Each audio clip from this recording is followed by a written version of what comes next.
سلام آقای تیموری، چطوری؟ خوبی؟ سلامتی؟ امیدوارم مرجع هستی، خوب باشی.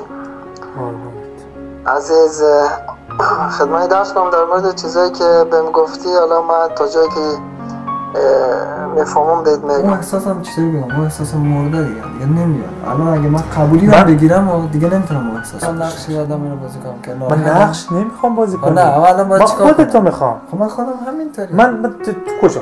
به خودم تو وجداناً تو این 2 سال تو همیشه خوشحال بودی؟ نه تو میخندیدی؟ زودتر شو. نه امیدوار بودم که زودتر پس برمیگردم، یعنی پس کرد فامیلی خود ملاقات می‌کنم. ولی 4 سال میشه که ندیدم.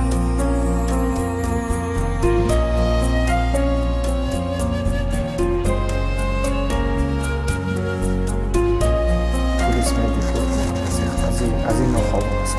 اینطوری خواب میبینی؟ آره؟ لحظه بود که خانواده خود گم کردم.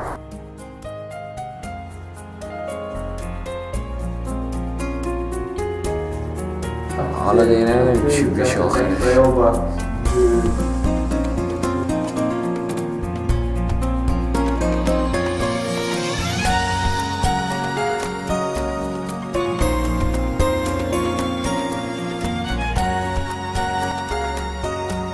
در حالت کل خسته شدم. خیلی سخته، خیلی سخته.